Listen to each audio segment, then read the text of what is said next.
नमस्कार विद्यार्थी मित्रांनो, सेट नेट टेट एज्युमॉल या आपल्या सर्वांच्या लाडक्या यूट्यूब चॅनलवर मी आपल्या सर्वांचं खूप खूप स्वागत करतो।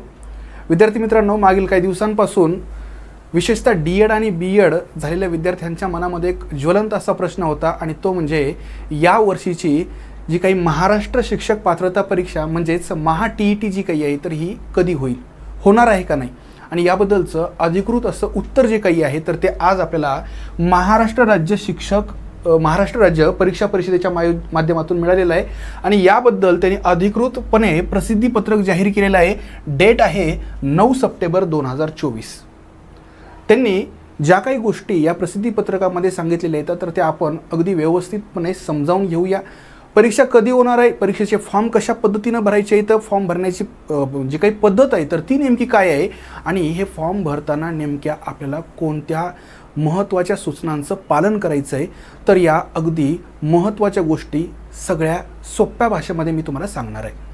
तर सर्वात महत्त्वाचं या ठिकाणी जे काही आयोजनाबद्दल त्यांनी प्रसिद्धीपत्रक जाहीर केलेलं आहे तर त्यामध्ये त्यांनी सांगितलेलं आहे की परीक्षा 10 नोव्हेंबर 2024 रोजी आयोजित करण्यात येणार आहे।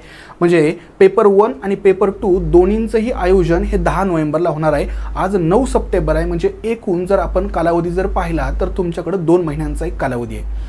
त्याच्यानंतर या ठिकाणी प्रसिद्धीपत्रकामध्ये त्यांनी सांगितलेलं आहे की या संदर्भात म्हणजे 1ली ते 5वी साठी टी.ई.टी पेपर 1 आणि 6वी ते 8वी साठी टी.ई.टी पेपर 2 आयोजित केला जातो। आता ह्याच्यामध्ये कोणत्या शाळांसाठी या प्रकारची परीक्षा देणं आवश्यक आहे हेही समजून घ्या। सर्व परीक्षा मंडळे, सर्व माध्यमांसाठीच्या अनुदानित, विनाअनुदानित, कायम विनाअनुदानित या सगळ्या शाळांमध्ये जर तुम्हाला शिक्षण सेवक किंवा शिक्षक पदावर जर त्या ठिकाणी नियुक्ती हवी असेल तर तुम्हाला ही परीक्षा उत्तीर्ण होणं आवश्यक आहे। ही परीक्षा फक्त क्वालिफाय व्हायची मित्रांनो, कारण ही परीक्षा जे विद्यार्थी क्वालिफाय होतील तर त्यांनाच टी.ए.आय.टी जी काही परीक्षा आहे तर ही देता येईल आणि त्याच्यानंतर तुमची या पदांवर नियुक्ती होऊ शकते। आता याबद्दल त्यांनी स्पष्ट सांगितलेलं आहे की याच्याबद्दलची सगळी माहिती ही https://maha.tet.in या संकेतस्थळावर वेबसाईटवर उपलब्ध आहे। त्यामुळं तुम्ही या संकेतस्थळाला नियमितपणे भेट देणं अपेक्षित आहे। त्यांनी यातही आणखी एक महत्त्वाची गोष्ट सांगितलेली आहे की मधील काळामध्ये जर काही चेंजेस झाले तर त्या सगळ्या सूचना याच वेबसाईटवर देण्यात येईल।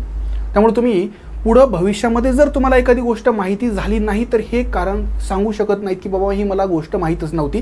त्यामुळे ही तुमची जबाबदारी आहे की या वेबसाईटला नियमितपणे तुम्ही भेट द्या।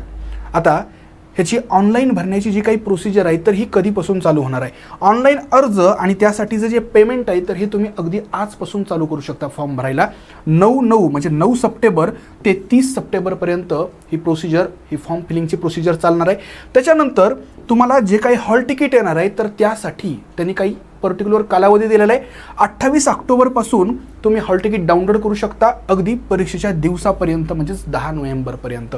त्याच्यानंतर मित्रांनो या ठिकाणी त्यांनी सर्वात महत्त्वाचं पेपर 1 आणि पेपर 2 जो काही आहे तर त्याचा दिनांक आणि वेळ दिलेली आहे। दिनांक सेम आहे आणि दिनांक आहे 10 नोव्हेंबर, पण वेळ मात्र वेगवेगळी आहे। पेपर 1 जो आहे तर तो 10:30 ते 1च्या दरम्यान होणार आहे आणि जो काही पेपर 2 आहे, जे विद्यार्थी पेपर 2 साठी पात्र आहेत तर त्यांच्यासाठी तो पेपर असणार आहे दुपारी 2 ते संध्याकाळी 4:30च्या दरम्यान।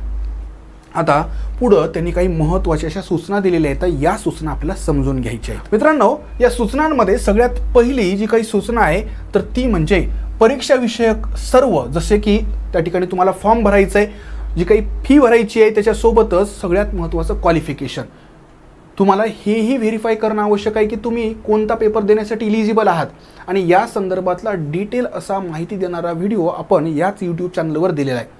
कोणते विद्यार्थी टी.ई.टी पेपर 1 देऊ शकतात आणि कोणते विद्यार्थी टी.ई.टी पेपर 2 देऊ शकतात, तर तो व्हिडिओ देखील नक्की पहा। त्याच्यानंतर या परीक्षेचा अभ्यासक्रम जो काही आहे तर तो देखील आपण या चॅनलवर एक्सप्लेन केलेला आहे, तोही व्हिडिओ तुम्ही पाहणं अपेक्षित आहे। प्रश्नपत्रिकेचं मूल्यमापन आणि निकाल या सगळ्या ज्या काही गोष्टी येतात तर या maha.tet.in या वेबसाईटवर उपलब्ध आहेत। त्याच्यानंतर अर्ज भरताना परीक्षार्थी जे काही आहेत, विद्यार्थी जे काही आहेत तर त्यांनी कोणत्या कोणत्या गोष्टी सोबत ठेवायच्यात, कशाविषयी काळजी घ्यायची, सर्वात महत्त्वाचं त्यांचे जे काही 10वीचे मार्क मेमो आहेत त्यासोबतच इतर 10वीचे जे काही सर्टिफिकेट्स आहेत तर ते त्यांच्याकडे असणं अपेक्षित आहे। त्यासोबतच तुम्ही जर इतर कोणत्या कॅटेगरीचा फायदा घेणार असाल, जसं की दिव्यांगत्वाचं सर्टिफिकेट तुम्हाला अपेक्षित आहे, जर तुम्ही दिव्यांग या श्रेणीमधून फॉर्म भरणार असाल तर तुमचा कोणता राखीव प्रवर्ग असेल तर त्यासाठीचं सर्टिफिकेट तुमच्याकडं असणं, मूळ प्रमाणपत्रानुसार ही माहिती भरणं अपेक्षित आहे. त्याच्यानंतर या ठिकाणी स्कॅन केलेला नवीन रंगीत फोटो, नवीन म्हणजे काय तर लेटेस्ट, अगदी तुम्ही 5-10 वर्षापूर्वीचा फोटो वापरणं योग्य नाही आहे, कारण त्या ठिकाणी हॉल तिकीट जो काही आहे तर त्यावर तोच फोटो प्रिंट होणार आहे आणि परीक्षेच्या वेळेस गडबड होऊ शकते. त्यामुळे लेटेस्ट स्कॅन केलेला कलर फोटो त्यांनी म्हणता येईल की हा वापरणं फॉर्म भरताना अपेक्षित आहे. स्कॅन केलेली तुमची जी सिग्नेचर आहे आणि त्यासोबतच स्वयं घोषणापत्र जे काही आहे तर हे सगळं तुम्ही सोबत ठेवणं आणि अपलोड करणं, आवेदनपत्रामध्ये फॉर्म भरताना अपलोड करणं अपेक्षित आहे. त्यानंतर या ठिकाणी परीक्षा परिषदेच्या माध्यमातून विद्यार्थ्यांशी जर संपर्क करायचा असेल, काही चेंजेस त्यांना कळवायचे असतील तर त्यासाठी 2 गोष्टी त्यांनी वापरल्या जाऊ शकतात त्यांच्याकडून. एक म्हणजे तुम्हाला मेल केला जाऊ शकतो आणि दुसरं म्हणजे तुमच्या मोबाईल नंबरवर SMS केला जाऊ शकतो. आणि त्यामुळंच या दोनही गोष्टी म्हणजे ईमेल ID आणि तुमचा मोबाईल नंबर अचूक देणं अपेक्षित आहे. कळालं का? आणि आणखी एक अत्यंत महत्त्वाची सूचना, समजा तुम्हाला पेपर 1 आणि पेपर 2 दोन्हीही तुम्ही देऊ शकता, तुम्हाला द्यायचं आहे, अशा वेळेस पेपर 1 साठी सेपरेट अर्ज भरायचा नाही आहे, पेपर 2 साठी सेपरेट अर्ज भरायचा नाही आहे. याच्यामध्ये गडबड काय होऊ शकते, तुमचं पेपर 1चं जे काही सेंटर आहे ते वेगळं येऊ शकतं, पेपर 2चं वेगळं येऊ शकतं आणि 2 पेपरमध्ये फक्त साधारणतः 1 तासाचा गॅप आहे. त्यामुळे एक पेपरला तुम्हाला मुकावं लागू शकतं. त्यामुळं पेपर भरताना त्यांनी स्पष्ट सांगितलेलं आहे की ज्या विद्यार्थ्यांना दोन्हीही पेपर द्यायचे त्यांनी दोन्ही स्तरासाठी म्हणजे प्राथमिक स्तर 1ली ते 5वी आणि 6वी ते 8वी म्हणजे उच्च प्राथमिक स्तर असा ऑप्शन निवडायचा आहे, जेणेकरून त्यांना समजून जाईल की हा विद्यार्थी त्याच एकाच सेंटरला त्याला हॉल तिकीट देणं अपेक्षित आहे. म्हणजे त्याची बैठक व्यवस्था एकाच ठिकाणी करता येईल. प्रत्येक स्तरासाठी स्वतंत्र अर्ज करण्याची आवश्यकता नाही आहे. त्याच्यानंतर हा अर्ज फक्त आणि फक्त ऑनलाईन तुम्हाला करता येईल. तुम्हाला कोणत्याही ऑफिसला जायचं नाही आहे किंवा तुम्हाला कोणत्या पोस्टानं अर्ज प्रिंट करून पाठवण्याची गरज नाही आहे, असे अर्ज स्वीकारल्या जाणार नाही आहेत. त्यासोबतच तुम्हाला पेमेंट करत असताना, फी भरत असताना चलनाद्वारे ऑनलाईन शुल्क भरता येणार नाही आहे. त्यासाठी तुम्हाला कोणत्या पद्धती वापराव्या लागतील, एकतर ऑनलाईन किंवा क्रेडिट कार्ड, डेबिट कार्ड यासारख्या ऑनलाईन पद्धतींचा वापर करता येईल. ही फार महत्त्वाची गोष्ट आहे. त्यासोबतच या ठिकाणी एकदा तुम्ही आवेदनपत्रातली माहिती भरली त्यामध्ये कोणत्याही प्रकारची दुरुस्ती करता येणार नाही किंवा त्याबद्दलचं कोणतंही निवेदन जे काही आहे, तुमची मागणी जे काही आहे तर ती स्वीकारल्या जाणार नाही. मग आता या ठिकाणी आणखी एक महत्त्वाची गोष्ट होऊ शकते. एखाद्या विद्यार्थ्याचा पहिला फॉर्म समजा चुकला, काहीतरी मिस्टेक झाली, घाबरून जायची गरज नाही आहे मित्रांनो. तुम्ही दुसरा फॉर्म भरा. एकापेक्षा जास्त फॉर्म जे विद्यार्थी भरतील अशा वेळेस जो दुसरा किंवा शेवटचा फॉर्म आहे ना लेटेस्ट, तर तो स्वीकारला जाईल असं देखील त्यांनी म्हटलेलं आहे. म्हणजे एकंदर तुम्हाला जरी करेक्शनची त्यांनी सवलत दिलेली नाही आहे तरी देखील या एका गोष्टीचा फायदा तुम्ही करून घेऊ शकता. त्यामुळं समजा रेअरली एखाद्याच्या फॉर्म भरताना काही गडबड झालीच तर पॅनिक होऊ नका, आपल्याकडे हा ऑप्शन आहे. पण फॉर्म भरताना तुम्ही काळजी घ्या, ही वेळच येऊ नये ह्याची त्या ठिकाणी ही जबाबदारी जी काही आहे तर ही तुम्ही पार पाडणं आवश्यक आहे. आता अर्ज स्वीकारण्याच्या अंतिम दिनांकापर्यंत तुम्हाला त्या ठिकाणी तुमचं जे काही पेमेंट आहे, फीस जी काही आहे तर ती एक्सेप्ट केल्या जाईल. त्याच्यानंतर जर तुम्ही पेमेंट भरण्यासाठी इतर कोणत्या ऑप्शनचा विचार करत असाल तर ते जमणार नाही. त्यामुळं एवढा उशीर करणं तुमच्याकडून अपेक्षितच नाही आहे फी भरण्यासाठी. त्याच्यानंतर तुम्हाला कोणत्याही प्रकारचे कागदपत्र जोडण्याची गरज नाही आहे फॉर्म भरताना. सगळं जे काही आहे तर ते ऑनलाईन आहे. काही इसेन्शियल गोष्टी येतात त्याच्यामध्ये तुमचा एकतर कलर स्कॅन केलेला फोटो असणं अपेक्षित आहे आणि सिग्नेचर आणि स्वयं आवेदनपत्र जे काही आहे, स्वयं घोषणापत्र हेच फक्त तुम्हाला अपलोड करायचे. बाकी जी काही माहिती आहे ती फक्त तुम्हाला तिथं त्या पर्टिक्युलर रकान्यामध्ये भरायची तुमच्या ओरिजिनल डॉक्युमेंट्सनुसार. माझं हे डॉक्युमेंट्सचं व्हेरिफिकेशन नंतर होणारच आहे व्हेरिफिकेशन आणि त्यामुळंच अचूक अशी माहिती जी काही आहे तर ती तुम्ही भरायची. कारण माहितीमध्ये जर गफलत असेल, फरक असेल तर त्याच वेळेस तुमची उमेदवारी रद्द करण्याचा अधिकार परीक्षा परिषदेकडं आहे, हे त्यांनी स्पष्ट सांगितलेलं आहे. मूळ प्रमाणपत्राच्या पडताळणीस अधीन राहून उमेदवारांना परीक्षेला तात्पुरता प्रवेश दिलेला आहे हे समजून घ्या. तुम्हाला हॉल तिकीट मिळालेलं आहे, तुम्ही परीक्षेस बसलास याचा अर्थ तुम्ही त्या पदावर दावा करण्यास सक्षम नाही आहेत. त्यांनी हे स्पष्ट सांगितलेलं आहे की ही उमेदवारी जी आहे तर ती तात्पुरती आहे. त्यासोबतच निकाल जो काही आहे तर तो घोषित याच गोष्टींना अनुसरून आहे. एखादा विद्यार्थी दिव्यांग नाही आहे पण त्यानं दिव्यांगाचा फॉर्म दिव्यांग कॅटेगरीमधून फॉर्म भरला, उद्या तो पास झाला मान्य आहे, पण नंतर जो त्या ठिकाणी जर सर्टिफिकेट देण्यासाठी तो पात्र नसेल, त्याच्याकडे सर्टिफिकेट नसेल तर त्याची उमेदवारी त्याच ठिकाणी रद्द करण्यात येईल. त्याच्यानंतर या ठिकाणी शेवटच्या काही महत्त्वाच्या सूचना त्या म्हणजे एकापेक्षा जास्त आवेदनपत्र जर भरलं तर शेवटी भरलेलं आवेदनपत्र, शेवटी भरलेला फॉर्म हा कन्सिडर केला जाईल, ज्याच्याबद्दल मी आधीच सांगितलेलं आहे. आणखी एक अत्यंत महत्त्वाची सूचना, 2018-19ला काही गडबड झाली होती आणि त्यामध्ये काही उमेदवारांना ब्लॅकलिस्ट केलं होतं मित्रांनो.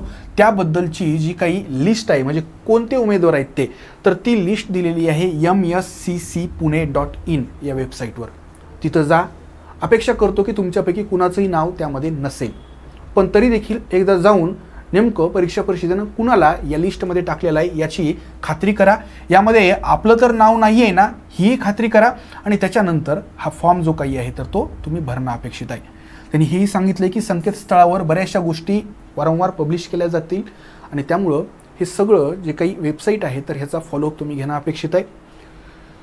हेल्पलाईन नंबर दिलेला आहे, नोट करून घ्या. त्यासोबतच जे काय ऑफिस आहे तर तिथं कोणत्या वेळेमध्ये तुम्ही कॉल करू शकता याबद्दल देखील सांगितलेलं आहे. मित्रांनो, आता शेवटी प्रश्न येतो की याची तयारी कशी करायची. तुम्ही जर पाहिलं पेपर 1 असो किंवा पेपर 2 असो, TETमध्ये प्रश्नांचं रिपिटेशन प्रचंड आहे. उदाहरणार्थ विज्ञान असो, सामाजिक शास्त्र असो, परिसर अभ्यास असो, मराठी असो, अक्षरशः बरेचसे प्रश्न जे काही आहेत तर ते जशाला तसे रिपीट झालेले आहेत. बरं, जे प्रश्न रिपीट झालेले नाही आहेत ते प्रश्न देखील काही स्पेसिफिक एरियावरच विचारलेले आहेत आणि त्यामुळं या परीक्षेमध्ये यश मिळवण्यासाठी मी तुम्हाला गॅरंटीनं सांगतो एक गोष्ट आवश्यक आहे, ती म्हणजे PYQचं अगदी व्यवस्थित असं आकलन आणि त्याचं प्रिपरेशन. आणि याचसाठी मित्रांनो आपण यजुमालच्या माध्यमातून TET पेपर 1, TET पेपर 2 आणि पेपर 1 and 2 असे दोन्ही, म्हणजे एकूण अशा 3 बॅचेस लॉन्च केलेल्या आहेत अगदी कमी प्राईजमध्ये. TET पेपर 1ची रेकॉर्डेड बॅच जी काही आहे, ज्याच्यामध्ये एकूण 1200पेक्षा देखील जास्त PYQ आपण कव्हर केलेले आहेत, अगदी व्यवस्थित असं एक्सप्लेनेशन. तर त्याची रक्कम, त्याची फी जी काही आहे तर ती फक्त 299 आहे. TET पेपर 2साठीची फी 299 आहे आणि पेपर 1 and 2 एकूण जे काही प्रश्न आहेत मित्रांनो हे साधारणतः 2400पेक्षा देखील जास्त आहेत, तर त्याची एकूण जी काही फी आहे तर ती 499 आहे. आता इथं तुम्ही एक काम करायचं, यासाठी एजुमॉल हे जे काही आपलं ॲप आहे प्ले स्टोअरवर तर ते डाउनलोड करा. त्यासंबंधित जी काही लिंक आहे तर ती आपण या व्हिडिओच्या खाली नक्कीच देणार आहे. डिस्क्रिप्शन बॉक्समध्ये ती लिंक तुम्ही नक्कीच पहा मित्रांनो. त्यासोबतच यासाठी आपण एजुमॉलमार्फत अनुभवी अशी जे काही शिक्षक आहेत तर यांच्या माध्यमातून लाईव्ह आणि रेकॉर्डेड बॅच देखील लवकरच लॉन्च करणार आहोत. ठीक आहे, पण तोपर्यंत एकंदर प्रश्नांचा जो काही पॅटर्न असतो, प्रश्नांचा जो काही कल आहे तर तो समजून घेण्यासाठी PYQची ही बॅच जी काही आहे तर ही नक्कीच त्या ठिकाणी तुम्ही करणं अपेक्षित आहे. याबद्दलचे कोणतेही तुमचे जर डाऊट असतील तर तुम्ही कमेंट बॉक्समध्ये विचारू शकता. तर सगळ्या डाऊटचं निरसन करण्याचा आम्ही लवकरात लवकर प्रयत्न करू. तर याबद्दल या विषयावर कोणतेही नवीन अपडेट्स असतील तर तुम्हाला आमच्या चॅनलवर हे सगळे अपडेट्स व्हिडिओच्या माध्यमातून मिळतील. त्यासाठी चॅनल सबस्क्राईब करा आणि बेल आयकॉन दाबा, जेणेकरून लेटेस्ट नोटिफिकेशन्स जे काही आहेत तर ते तुम्हाला तुमच्या मोबाईलवर मिळत जातील. तर भेटूया मित्रांनो, तोपर्यंत खूप खूप धन्यवाद.